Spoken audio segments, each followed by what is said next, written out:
तुम्हाला लवाळ्याविषयी जरा माहिती देणार आहे थोडी मी.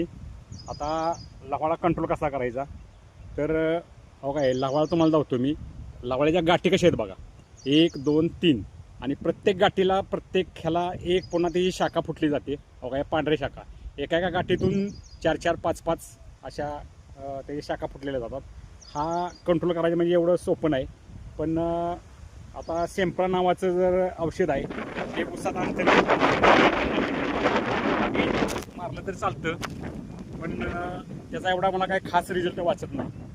दुसरी गोष्ट अशी आहे की ह्याला जर कंट्रोल करायचं असलं तर ग्लायसोफ्युरेट 250 मिली पंपाला प्रति पंपाला 15 लिटरच्या मारलं पाहिजे. आणि मिरायकताची 1.5 पुडी पंपाला घेतली पाहिजे, तरच आणि तरच कंट्रोल होतं. मी हा अनुभव घेतलेला आहे आणि मी स्वतः मारलेला आहे. माझ्या रानातला एक डोंगा होता, तो कंट्रोलमध्ये आलेला आहे, मी पाक नामशेष झालेला आहे. दुसरी गोष्ट हराळीवर औषध मारताना काही हराळी तुम्हाला दिसत्या, त्याला दुर्वा म्हणा किंवा हराट म्हणा, ह्याला पण त्याचप्रमाणे घ्यायचं आहे आणि त्या प्रमाणातच मारायला. हे दुसरे गोष्ट, लवाळीचे 3-4 प्रकार आहेत बघा. एक म्हणजे गुरलवाळा एकदम बारीक असतो,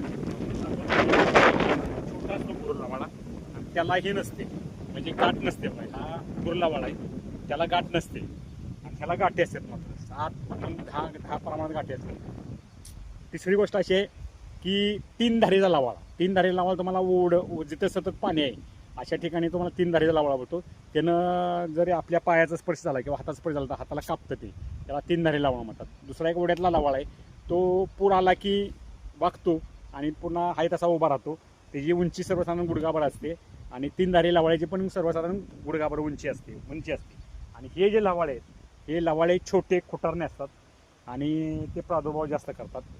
आणि मी सांगितल्याप्रमाणे लवाळ्याच्या पानावर एक तर औषध थांबत नाही. त्याचं कारण असं आहे की त्याला शिरा असतात समजा आणि शायनिंग पण असतं, म्हणजे चकचकी पण असल्यामुळं ते औषध थांबत नाही. त्यामुळे ते स्टिकर वापरणं अत्यंत महत्त्वाचे आहे.